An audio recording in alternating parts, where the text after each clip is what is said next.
puerperal, muchachos. O si no lo leyeron, le den una repasada, ¿sale?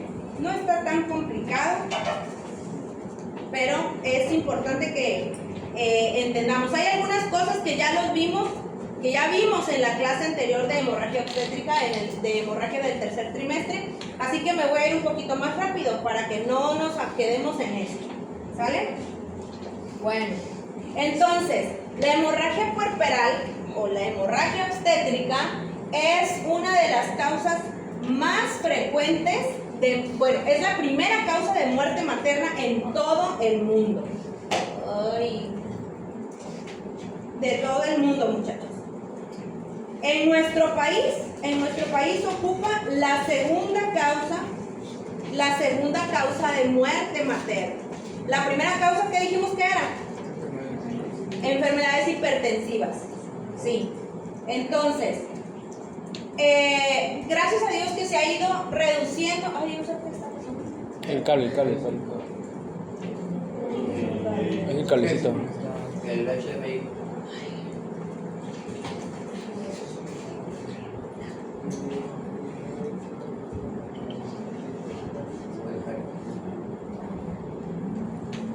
Bueno,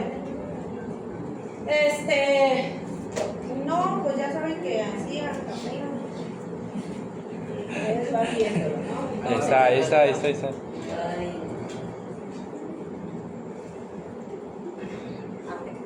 Muy bien, entonces, en México ocupas el segundo lugar de muertes maternas, ¿sí? Entonces, aunque ha ido disminuyendo su incidencia, porque ya se tienen todavía mejores acciones para controlar la hemorragia, aquí en nuestro país sigue siendo la segunda causa de muerte materna. Respecto al año pasado disminuyó un poquito, ¿verdad?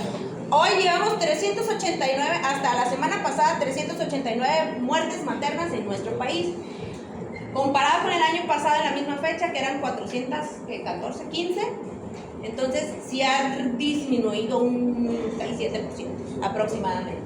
Ok, entonces, pero la hemorragia obstétrica o la hemorragia puerperal es una verdadera urgencia.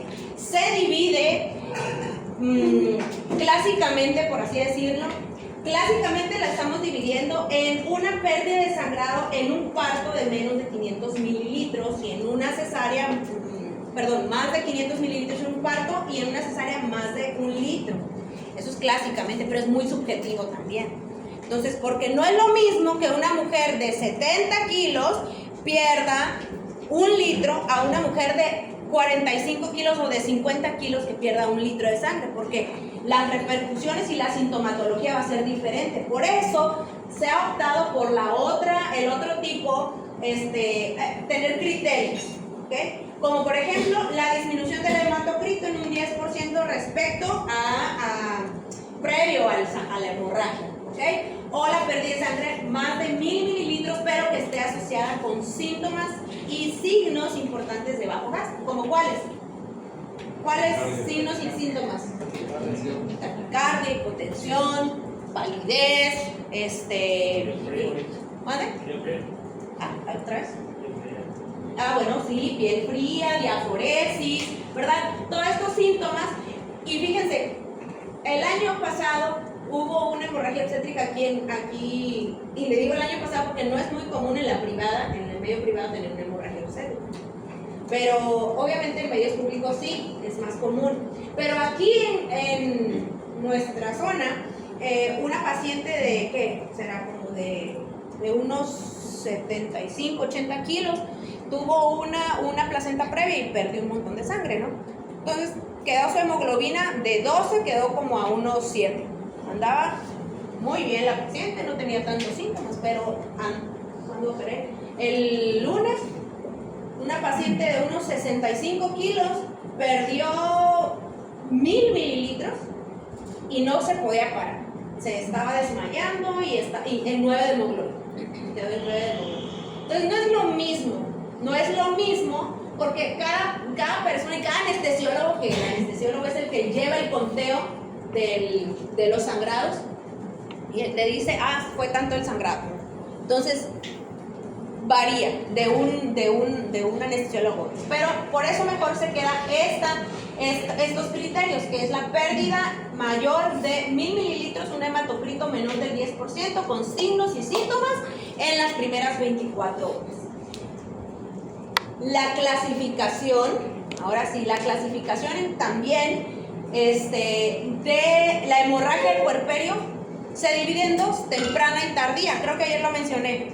La temprana es que ocurre en las primeras 24 horas y la tardía es de las 24 horas hasta las 12 semanas después del nacimiento de un bebé, de un recién nacido. ¿Sale? Entonces, la tardía puede ocurrir en cualquier momento del puerperio. La que tiene mayor relevancia va a ser la temprana, porque sucede en las primeras horas y es la que más pérdida va a tener. La tardía, pues más o menos, porque la mayoría de las pacientes que tienen hemorragia van a ser en la etapa temprana, ¿sí? Muy pocas van a ser en la etapa tardía, ¿vale? Factores de riesgo. Bueno, hay muchos y tiene que ver con el útero y con su distensibilidad. La mayoría de los factores de riesgo caen en el útero como tal. Pero hay otras causas que son los desgarros vaginales, ¿verdad? Que puede ser también problemas de factores de coagulación. Ayer vimos las 4T, ¿verdad? Entonces, fíjense, hay no se los puse y se los quería poner, pero dije, ay, ya es tardecito, pero hay una tabla que muestra aquí en México la edad, ¿sí? En qué edades ocurre más la hemorragia. Entonces ocurre más o menos entre los 25 y 35 años de edad. Pero la severidad de la hemorragia va a ser arriba de los 40 años. O sea que una mamá que tenga una edad materna avanzada es muchísimo más riesgoso que sangre y que el sangrado sea severo, porque hay de sangrados a sangrados también, ¿ok? Y estos son los factores de riesgo que se ven implicados también, o sea, ¿mande? Entre mayor edad, mayor riesgo de sangrado, ¿ok? Otros factores de riesgo que tienen que ver es la preeclampsia. Si una paciente está con presiones elevadas, cuando abran una cesárea o en un parto, va a sangrar muchísimo más que una paciente que no tiene presiones elevadas, ¿sale? La paciente que han tenido antecedentes de hemorragia también puerperal en otras ocasiones, en embarazos previos, pues también va a tener ese riesgo. La corioamnionitis, o sea, las infecciones de las membranas amnióticas, y el ser latino, ¿sí? El ser latino, pues ya nos amoló también. ¿Cuáles son los signos y síntomas que vamos a tener en estas hemorragias? Pues depende de la cantidad que uno va a perder de sangre. Normalmente, acuérdense que nuestro propio cuerpo, el cuerpo de una embarazada, va a aumentar su volumen de sangre y su gasto cardíaco. Y recuerden que dijimos que va a aumentar muchísimo más al final del embarazo, durante el trabajo de parto, por lo mismo, porque necesita autotransfundirse.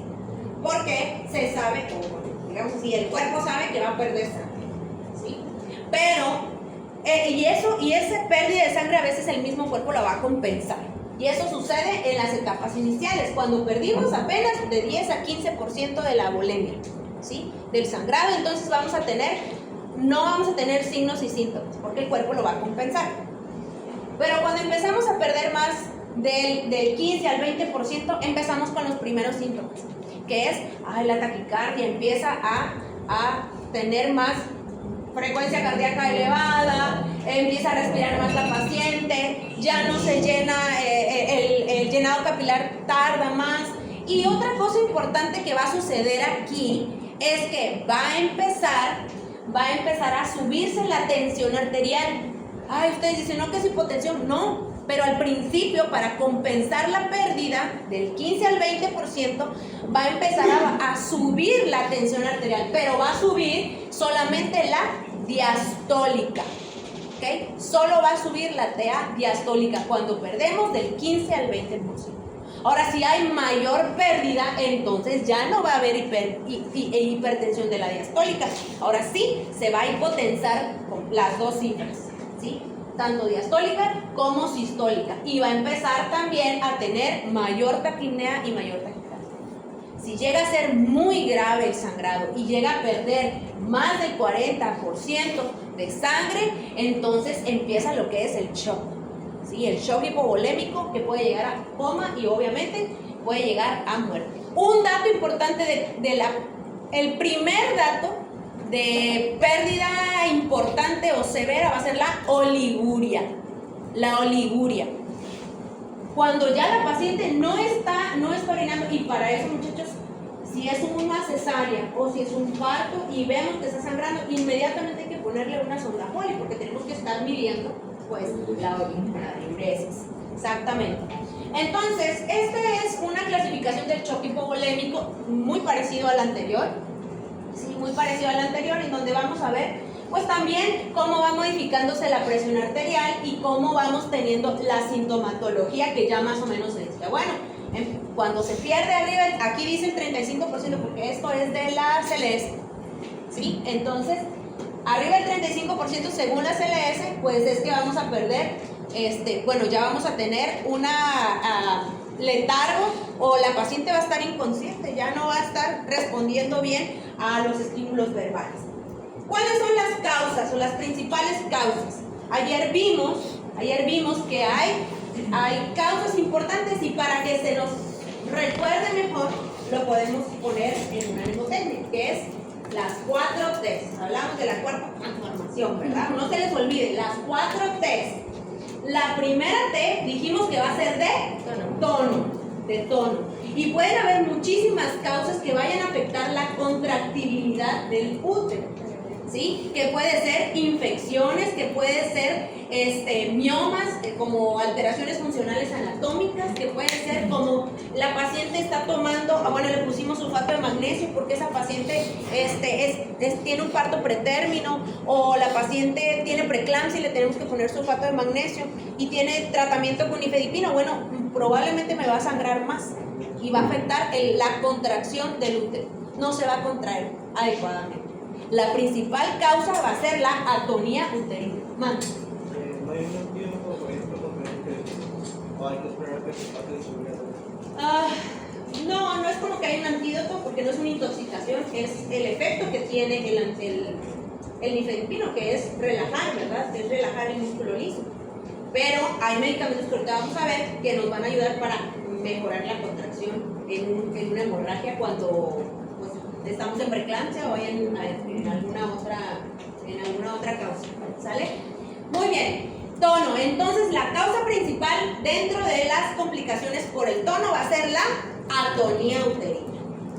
Ahora, en el tejido ya dijimos que va a ser la retención de esos tejidos allá dentro de la cavidad, que puede ser la misma placenta, se quedó un cotiledón, se quedó una membranita amniótica, se quedaron coágulos, o incluso la placenta no salió, ¿sí?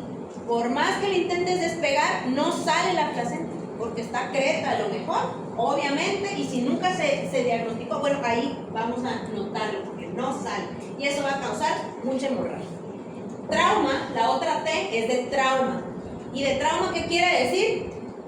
¿Que hay qué? Pues hay lesiones, no nada más en el útero, sino van a haber lesiones en el canal del parto, y eso sucede cuando un útero está bien contraído, pero sigue sangrando, entonces yo voy a pensar en qué cosa, en que hay otra causa, entonces voy a ver mi canal vaginal, sí, se desgarró el cervix, se desgarró la pared vaginal, se desgarró aquí todo el periné y todo el esfínter anal, ¿ok? Cuando hay una episiotomía intensa, cuando hay, se rompe también el útero, ¿sí? Y la trombina, pues son alteraciones en la coagulación que tienen que ver con enfermedades ya preexistentes o propias o adquiridas durante el embarazo también, como por ejemplo la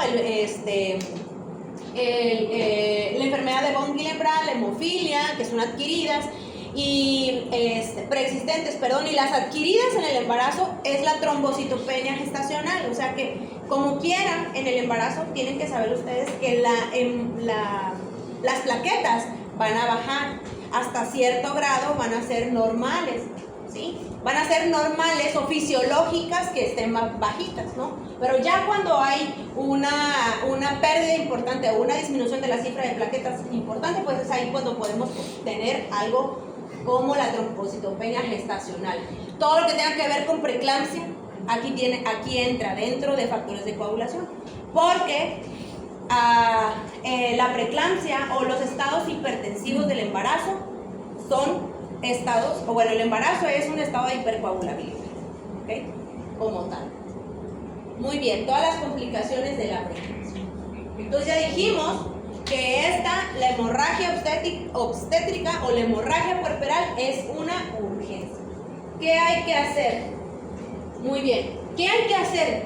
Hay pasos para hacer para el manejo de la hemorragia.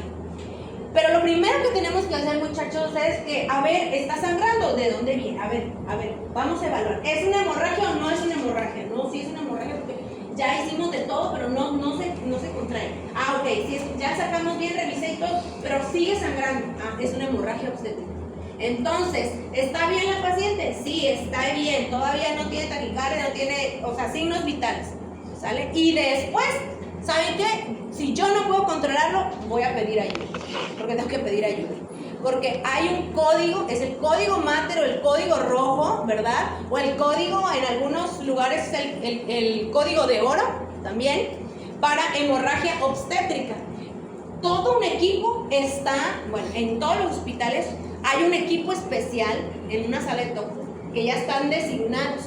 Cuando hay ese código, todos corren, dejan todo, porque una hemorragia obstétrica, una embarazada, tiene prioridad sobre cualquier cosa. Entra una paciente a cesárea y hay un apéndice, el apéndice lo dejan a un lado y entra primero la paciente embarazada, ¿okay? Siempre tiene la prioridad. Y entonces, ese equipo empieza, ¿qué? 2 vías, siempre 2 vías a canalizar, porque van a ir los líquidos y muchas veces los hemoderivados, ¿sí? ¿Qué más va a hacer? Toda paciente con hemorragia hay que sacarle laboratorios, grupo de sangre y cruzar paquetes globulares porque muy probablemente se le va a transfundir. ¿Qué más? Administración de sangre, lo que habíamos dicho, vigilancia de la diuresis. Entonces, acciones que se deben hacer siempre es pedir ayuda, ver el estado del paciente, buscar vías, cruzar paquetes, laboratorios y colocar sonda Foley. Nunca se les olvide, siempre una sonda Foley porque necesitamos medir esa diuresis. ¿Okay? Y obviamente buscar la causa del sangrado, porque aún ya está sangrando, lo primero es que hay que tomar acción del sangrado, pero cuando está ya, se medio estabiliza la paciente, bueno, entonces tenemos que buscar la causa. Generalmente el ginecólogo está aquí viendo dónde está el sangrado y las enfermeras u otros médicos están haciendo todo lo demás. Es un equipo multidisciplinario para poder tratar a esa paciente lo más pronto posible. Siempre tener la disposición de un quirófano, porque muy probablemente esta paciente va a tener que entrar a quirófano para hacerle cualquier procedimiento quirúrgico después de estabilizar. Muy bien. Y aquí es importante por eso les decía que hay que cruzar paquetes globulares siempre, porque hay que transfundir. La mayoría de las ocasiones se transfunde a la paciente. Porque pues es importante siempre tener, antes de que veamos de que es un sangrado severo, antes de eso tenemos que tener siempre la disponibilidad de los hemoderivados. La base de transfusión son los paquetes globulares o los concentrados eritrocitarios, ¿sí? Los globulitos rojos, ¿sí? Esa es la base de todo. Cuando hay una hemorragia severa, importante, entonces se transfunde, una hemorragia severa quiere decir que se le va a estar pasando paquetes globulares, 4 paquetes globulares en una hora. Eso quiere decir que algo está súper severo. Y entonces, cuando llega a haber una hemorragia severa, no nada más se le transfunden el concentrador eritrocitario, se tiene que transfundir plasma y plaquetas en una relación 1:1. Por cada paquete de concentrado eritrocitario o paquete globular se transfunde uno de plasma y uno de plaquetas, siempre. ¿Ok? Hemorragia grave, entonces, si yo voy a transfundir un paquete globular, también tengo que transfundir uno de plasma y uno de plaquetas. Esta tablita me gustó mucho porque marca bien los pasos que tenemos que tener, ¿verdad? O que tenemos que hacer. Activamos el código rojo, el código máter o el código oro. Entonces, en el paso 0 es prevención, y eso quiere decir que hicimos bien la revisión de la cavidad, hicimos bien la salida del alumbramiento, la cesárea lo hicimos, o sea, con mucho cuidado y todo, eso es prevención. Pero si llega a sangrar, entonces lo primero que tenemos que hacer es ver los signos vitales, lo que les decía yo, valorar el sangrado, qué tanto ha perdido, ¿sí? Buscar la causa y empezar con a buscar una vía, 2 vías, ¿sí? Poner la sonda Foley, ¿ok? Y aquí, en esta primera etapa, vamos a empezar a utilizar los primeros medicamentos, que son los uterotónicos, que van a ser la oxitocina, el misoprostol, las prostaglandinas, carbetocina, ergonovir, que ahorita vamos a ver cómo se utilizan, ¿ok? Es en esta etapa. Si esto no, mientras sucede esto también, ya diagnosticamos, ya. Ahora vamos a estabilizar. Si está perdiendo mucha sangre, vamos a desmotransfundir. Transfundimos, buscamos a lo mejor ya medidas mecánicas, porque a lo mejor sigue sangrando el útero, hay que buscar otra medida. Buscamos un balón, así se llama, un balón de Bakri, que se introduce dentro del útero y es como una sonda gigante y ¡pum! Se expande para parar el sangrado. Si eso no funciona, bueno, entonces el manejo avanzado. Aquí ya, este es el límite, donde está la segunda flechita. Allí es cuando vamos a decidir, sí, no funciona todo lo que ya hicimos, vamos a quirófano. Es cuando hacemos las medidas quirúrgicas, ¿ok? Cuando ya también la paciente está inestable. Bueno, la atonía uterina entonces es que se relajó demasiado el útero, no se contrajo porque estaba muy expandido, y eso sucede cuando hay polidramios, cuando hay embarazos múltiples, partos prolongados, ¿sí? Entonces, y también puede afectar los miomas, que habíamos dicho, miomas o el sulfato de magnesio, ya lo habíamos visto. ¿Cómo vamos a hacer el diagnóstico? Es clínico. ¿Han visto un globo, verdad? ¿Han palpado un globo lleno de agua? Bueno, así se siente el útero cuando está atónico, cuando está flácido, sí, aguado, así. Oye, está aguado el útero, así, como un globo lleno de agua, así se palpa. Y tiene que estar duro, bien contraído, ¿sí? Entonces, el diagnóstico de atonía uterina es clínico. Y ahí van los medicamentos. Los medicamentos tienen una fase inicial. Lo primero y lo que todo mundo tiene que hacer sin que nosotros tengamos una hemorragia es justo nace el bebé, va saliendo el bebé y el anestesiólogo va pasando oxitocina. Eso es profiláctico. La oxitocina, 20 unidades de oxitocina en 1 litro de solución fisiológica le va a pasar a la paciente, ¿sí? Se le va pasando para que vaya contrayéndose el útero y no tengamos riesgo de ninguna hemorragia. Eso es profiláctico, ¿ok? Cuando no tenemos no sé, que sería muy raro, a veces pasamos 10 unidades intramusculares directas, también se llama, intramusculares, pero entonces de profilaxis siempre va a ser 20 unidades de oxitocina en una solución salina. Entonces, cuando va saliendo ya la placenta, vamos empezando, nosotros damos masajitos, porque el masaje uterino ayuda también a la contracción. ¿Okay? Esas son las medidas en un alumbramiento activo. Ahí es donde ocurre la prevención. Si todo eso que hicimos no funciona, la oxitocina preventiva, el masajito, la lactancia materna, ¿se acuerdan que ya dije que la lactancia materna, qué pasa? Tiene que ser la primera hora porque genera oxitocina para contraer el útero, ¿okay? Pero si no llegara a pasar eso, si todo no funciona, después de la oxitocina podemos poner ergonovina intramuscular, metilergonovina. Solamente que en esta pregunta de examen, la ergonovina no se le puede poner a pacientes con hipertensión o problemas también hepáticos, no podemos poner, o cardiópatas, no podemos poner ergonovina. porque se nos va a subir la presión, ¿sí? Se va a hipertensar más. Entonces, esa no es para hipertensas, no tiene que estar baja la presión arterial para poner una ergonomina, ¿sale? Se ha utilizado mucho ahora el misoprostol también como uterotónico. Ponemos tabletitas ahí adentro del útero, en el cervix, las metemos y ayuda a contraer el útero. Dinoprostona también. Y la última, la que se está utilizando ahora últimamente, bueno, también está la 15-metilprostaglandina, pero lo último se llama ácido tranexámico, la ATX. Ácido tranexámico es un antifibrinolítico que se usa solo cuando todas estas cosas no funcionaron. No funcionaron, entonces ponemos el ácido tranexámico, pero es muy caro y no hay en todas las unidades hospitalarias. Y muchas veces la paciente no lo puede pagar tampoco. Si ya pusimos todo esto, no funcionó nada, ¿sí? Porque va uno tras otro. Primero oxitocina, luego puede ser el misoprostol o la metilergonomina, dependiendo qué es lo que tenga. Y después hay algo que no está aquí, pero se llama carbetocina, que también es un derivado de la oxitocina, carbetocina, ¿sí? Entonces, eso es lo último que se pone. Si ya no hay más, si ya pusimos todo y no funcionó, pasamos a las medidas mecánicas, que son el balón de Bakri o la mexicana, poner una sonda Foley.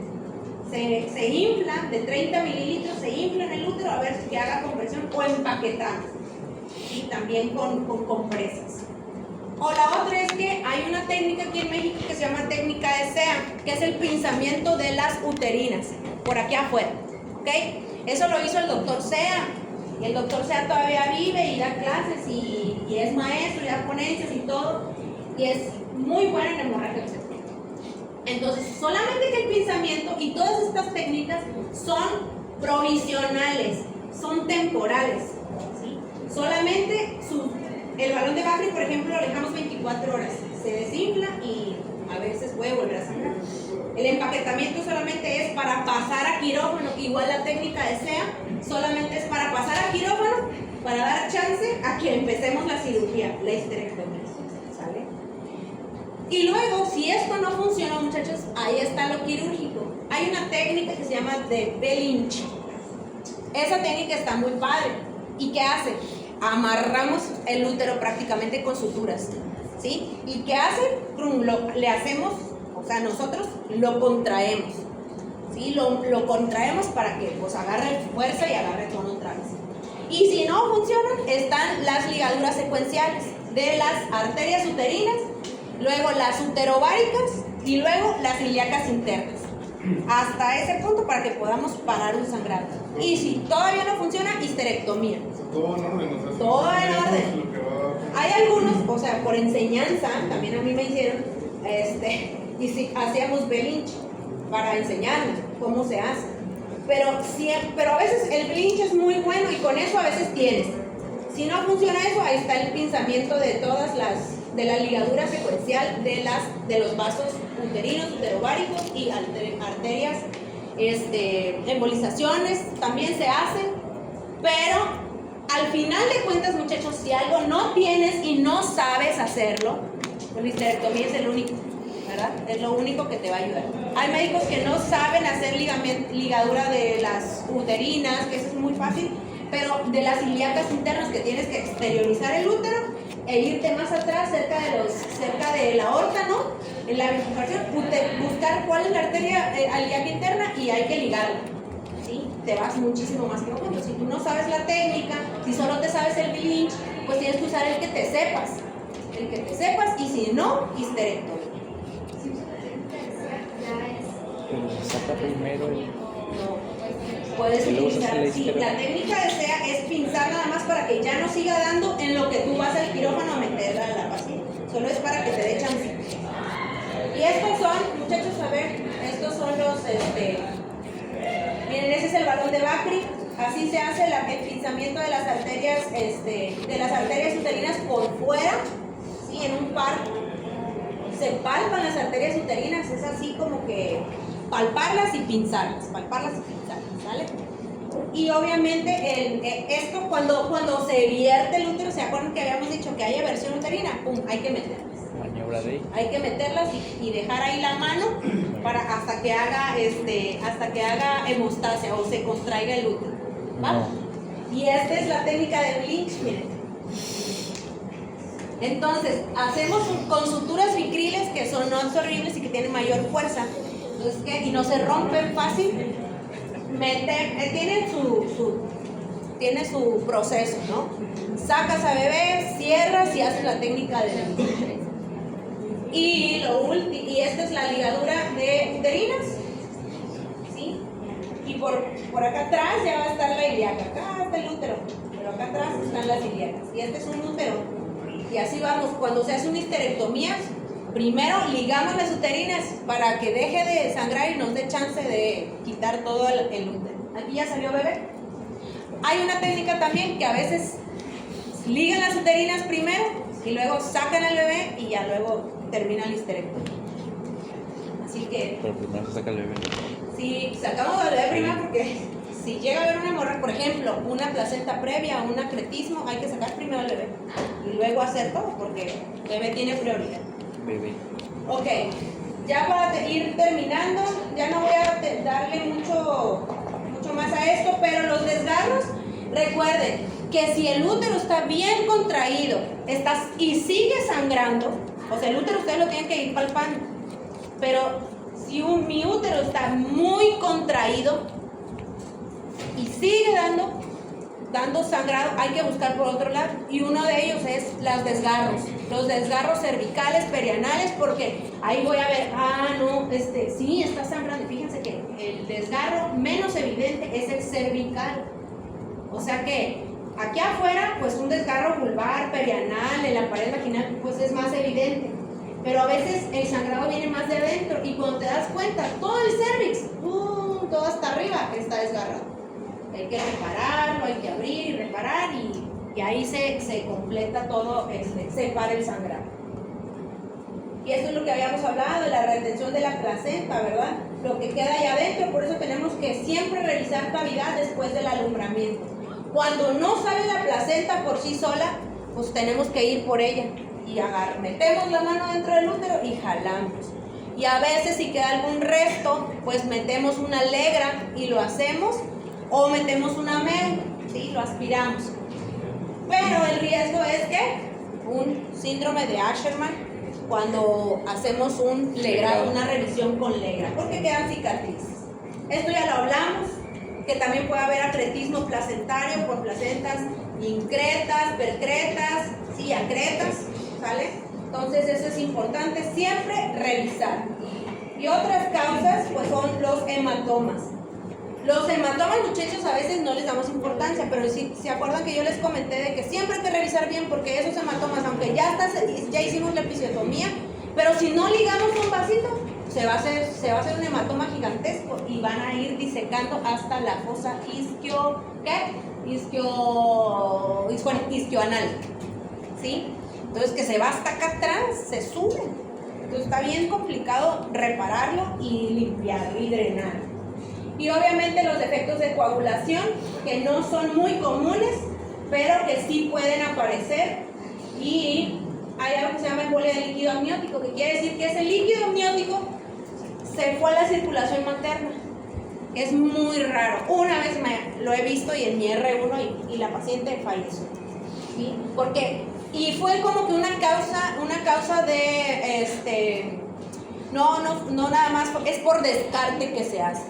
Se estudió todo lo demás y solamente se sospechó eso, pero esta paciente tenía disnea, tenía insuficiencia así, mal plan, hipertensión pulmonar, así feo, ¿no? Entonces, pues solamente por descarte se sospechó de una embolia de líquido amniótico.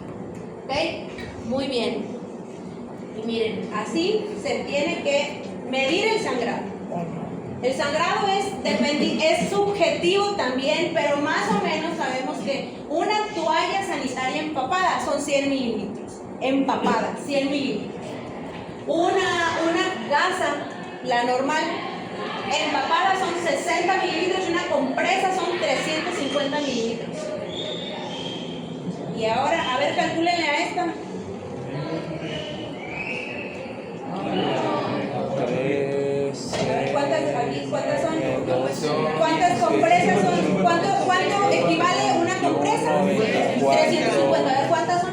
24, 27, 24. 30. A ver. No, ¿y las de abajo? 8 litros 400. Pierde. Más las de abajo. ¿Que cuánto cuesta una gas? 100. No, gas. Ah. 60. A ver, esta no está empapada. 1, 2, 3, 4, 5, 6. A ver. Con las otras 3, Y 7. esta, 7. A ver.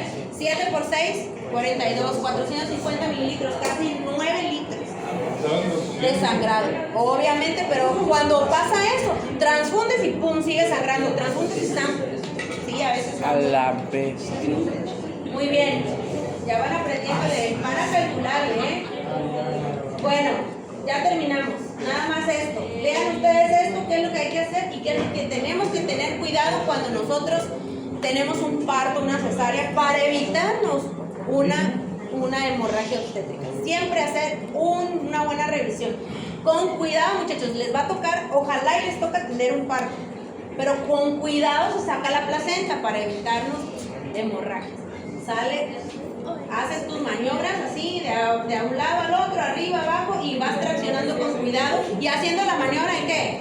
Branandrus, ¿sale? ¿Para qué? Para evitar que se evierta el útero, ¿ok? Y una vez que sale, ustedes tienen que revisar adentro la cavidad, pero también el canal de parto para evitar que no haya desgarros. Y si hay desgarros, pues reparamos. Pues listo, muchachos. Se acabó la hemorragia. Aquí termina el parcial, ¿sí? Así es. Hasta hoy vamos a ver en el parcial. Hasta hoy. Ok, sí, lo vamos a recorrer. Recuerden, vamos a recorrer los temas porque vamos a tener el parcial el viernes de la próxima semana. Entonces, primero creo que va a ser diabetes gestacional, no me acuerdo bien. Diabetes y luego hipertensión. Para diabetes tienen que estudiar la guía de práctica clínica. Tienen que estudiar la guía de práctica clínica. Sí, por favor. Igual para hipertensión gestacional y estados hipertensivos, la guía está bien. ¿Sale? Muy bien. La última actualización, sí, la puedo subir para que ustedes la lean. ¿Vale? Les pongo la actualización de las dos guías para que la lean. ¿Vale? Muy bien. Pues estudien, muchachos.